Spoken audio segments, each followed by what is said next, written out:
Welcome back to my channel, English Grammar Teaching and Learning.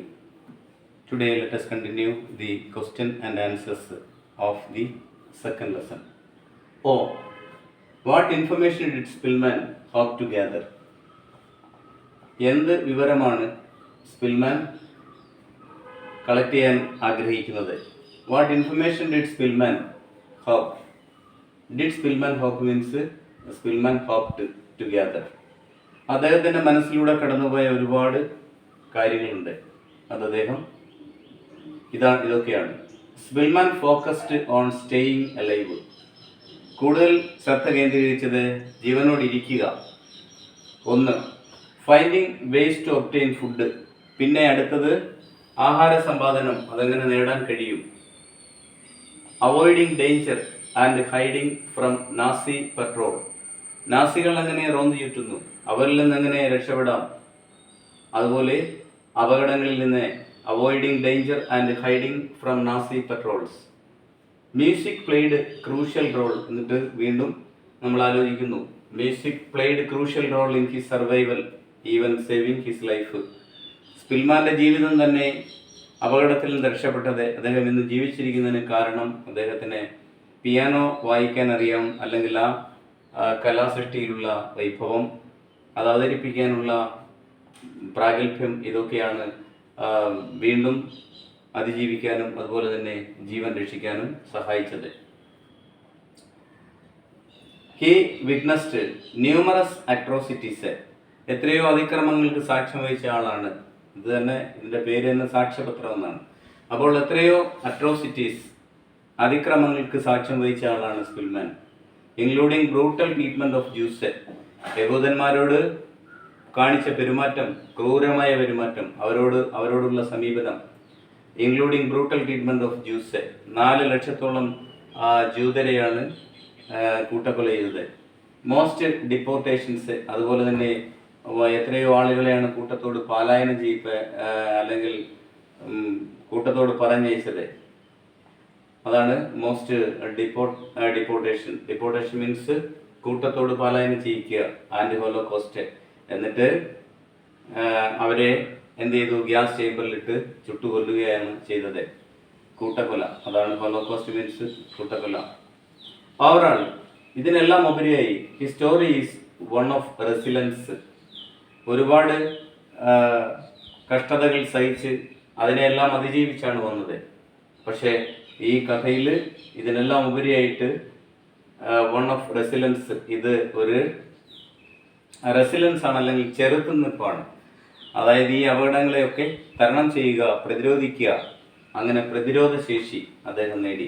Hope, പിന്നെ ജീവിക്കാനുള്ള ആഗ്രഹം, വീണ്ടും ഇതിനെല്ലാം തരണം ചെയ്തു. And survival in the face of unimaginable adversity. Adversity, പ്രതികൂലമായ സാഹചര്യം. അപ്പോൾ എല്ലാ സങ്കല്പിക്കാൻ പോലും ആവാത്ത പ്രതികൂലമായ സാഹചര്യങ്ങളെ തരണം ചെയ്യുവാൻ ഈ കഥ നമ്മളെ പഠിപ്പിക്കുകയാണ് ചെയ്യുന്നത്. അടുത്ത question, why does the woman cry out when she sees Szpilman. സ്പിൽമാനെ കണ്ടപ്പോൾ എന്തുകൊണ്ടാണ് ആ സ്ത്രീ കരയുന്നത്? Why does the woman cry out when she sees Szpilman. അപ്പോൾ അവിടെ ഒരു സ്ത്രീ വന്നിരുന്നു. ആ സ്ത്രീ ഉറക്കെ നിലവിളിക്കുന്നതായിരുന്നു.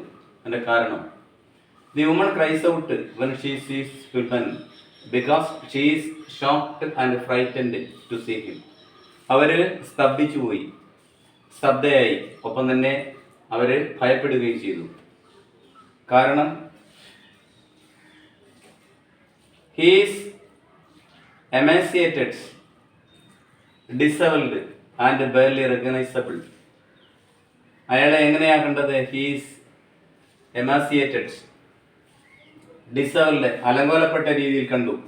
അതുപോലെ തന്നെ ബെയർലി റെക്കഗ്നൈസബിൾ, അയാളെ തിരിച്ചറിയുവാൻ വളരെ പ്രയാസമായിരുന്നു. അപ്പോൾ ഇയാൾ എങ്ങനെയുള്ള ആളാണ്? ഒറ്റപ്പെട്ട് ആ ഒരു കെട്ടിടത്തിന് മുകളിൽ എത്തിക്കഴിഞ്ഞപ്പോഴേക്കും ഉണ്ടായ വികാരമാണ് disabled and barely recognizable and hiding in the attic where she thought she was alone. ഞാൻ അവിടെ ഒറ്റയ്ക്കാണല്ലോ എന്നുള്ള ഒരു ചിന്താഗതി അവൾക്കുണ്ടായി.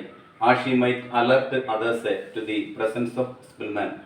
സ്പിൽമാൻ്റെ സാന്നിധ്യം മറ്റുള്ളവരെ അറിയിക്കുന്നതിന് വേണ്ടി കൂടിയായിരിക്കാം അവൾ ഇങ്ങനെ നിലവിളിച്ചത്. അങ്ങനെ ഒരു മെലിഞ്ഞ, എമാൻസിയേറ്റഡ്, മെലിഞ്ഞ, ഡിസബിൾഡ്, വൃത്തിയില്ലാത്ത, കാരണം കുളിച്ചിട്ട് നാളുകളെ ഏറെയായി, നഖം വെട്ടിയിട്ട് ആഴ്ചകളോളമായി, അങ്ങനെ വൃത്തി ഇല്ലാത്ത ആ ഒരവസ്ഥയിൽ അലങ്കോലപ്പെട്ട ആ മനുഷ്യനെ കണ്ടപ്പോൾ താടിയും മുടിയുമെല്ലാം വളർന്ന് ബെയർലി റെക്കഗ്നൈസബിൾ, അയാളെ തിരിച്ചറിയുവാൻ കഴിയാത്ത രീതിയിൽ ഉള്ള ഒരാൾ. And hiding in the attic, മാത്രമല്ല അയാൾ പാത്തിരിക്കുകയാണ് ആ ഒരു ഇടുങ്ങിയ തട്ടിൽ. വേർ ഷീ തോട്ട്സ്, അപ്പോഴാണ് അവൾ ചിന്തിച്ചത്, ഷീ വാസ് അലോൺ, ഞാൻ ഒറ്റയ്ക്കാണല്ലോ ഇയാളുടെ മുമ്പിൽ അകപ്പെട്ടിരിക്കുന്നത്. അങ്ങനെ ഒരു ഭീതിയും അതുപോലെ തന്നെ ഭയവും കൊണ്ട് അവർ സ്തംഭിച്ചു. എന്നിട്ട് അവൾ ചിന്തിച്ചിരിക്കാം, എന്താണ്, ഞാൻ ഉറക്കെ കരഞ്ഞു കഴിഞ്ഞാൽ ഇയാളുടെ സാന്നിധ്യം മറ്റുള്ളവർ അറിയും, എന്നെ ഉപദ്രവിച്ചാൽ അവരെന്നെ രക്ഷിക്കും എന്നുള്ളൊരു ചിന്താഗതിയാണ് ആ സ്ത്രീക്ക്. അതുകൊണ്ടാണ് അവർ എന്ത് ചെയ്തത്, അലറിക്കരഞ്ഞത്.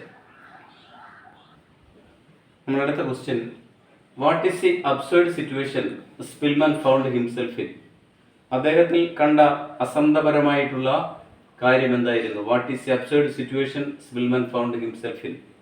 അദ്ദേഹം തന്നെ അത് മനസ്സിലാക്കുന്നു. എങ്ങനെ? Szpilman found himself in an absurd situation where he had to hide. എവിടെയാണോ അദ്ദേഹം ഒളിച്ചിരുന്നത്? എവിടെയാണ്? In an attic. Struggling to survive, അതിജീവനത്തിലുള്ള പോരാട്ടം ഈ കിളിവാതിൽ അല്ലെങ്കിൽ കിളിക്കൂട് പോലുള്ള ഈ മച്ചിന്മേൽ, തട്ടിന്മേൽ അദ്ദേഹം ചിലവാക്കേണ്ടി വന്നു. ഹി ഹാഡ് ടു ഹൈഡ്, അവിടെ ഒളിച്ചിരിക്കേണ്ടതായിരുന്നു അല്ലെങ്കിൽ ഒളിച്ചിരിക്കേണ്ടതായി വന്നു. In an attic and struggling to survive, അവിടെ നിന്ന് പിന്നെ അതിജീവനത്തിന് വേണ്ടി പോരാട്ടം നടത്തുന്നു. ദി അബ്സർഡിറ്റി, ആ അസംബന്ധം, ലൈസ് ഇൻ ദി പ്രിക്കേറിയസ്നെസ്. പ്രിക്കേറിയസ്നെസ്, അസ്ഥിരത, സ്ഥിരമല്ലാത്ത അതൊരു അസ്ഥിരതയാണല്ലോ. സുഖമായി ജീവിക്കുന്ന ഒരാളും പാത്തിരുന്ന് ദിവസങ്ങളോളം ഭയത്തിൽ എപ്പോഴും പട്ടാളം പിടിക്കാം, അങ്ങനെ ആ അസ്ഥിരതയിൽ കഴിയുന്ന, നിലനിൽപ്പിന് വേണ്ടിയുള്ള ആ പോരാട്ടം, പ്രിക്കേറിയസ്നെസ് ഓഫ് ഹിസ് എക്സിസ്റ്റൻസ്, നിലനിൽപ്പിന് വേണ്ടി ഉള്ള അസ്ഥിരത. വേർ സർവൈവൽ ഡിപ്പെൻഡ് ഓൺ, അവിടെ എന്താ കാണുന്നത്? സർവൈവൽ, അതിജീവനം എന്ന് പറയുന്നത് യഥാർത്ഥത്തിൽ ആശ്രയിക്കുന്നു on chance and the action of others. മറ്റുള്ളവരുടെ പ്രവൃത്തിയും അതുപോലെ തന്നെ ചാൻസും അവസരവുമാണ് അതിജീവനത്തെ സഹായിക്കുന്നത്. അതിങ്ങനെ പറയാൻ കാരണം, ഇവിടെ മറ്റുള്ളവരുടെ ആക്ഷൻ എന്ന് പറയുമ്പോൾ ഹസൻഫീൽഡ്, ജർമ്മൻ ഓഫീസറുടെ സിമ്പതി, എമ്പതി, അദ്ദേഹത്തിൻ്റെ അനുകമ്പയും കൈൻഡ്നെസ്സും ജനറോസിറ്റിയും ഒക്കെയാണ് അവിടെ സൂചിപ്പിക്കുന്നത്, മറ്റുള്ളവരുടെ ആക്ഷൻ. അതുപോലെ ആ ഒരു അവസരം. അപ്പോൾ അവസരവും മറ്റുള്ള പ്രവൃത്തിയുമാണ് ഒരു മനുഷ്യനെ അതിജീവനത്തിലേക്ക് നയിക്കുന്നത് എന്നാണ് നമ്മളെ ഈ ഒരു പാഠം പഠിപ്പിക്കുന്നത്. Okay, I hope that you understood today's class. Please subscribe, share and support me. Thank you so much.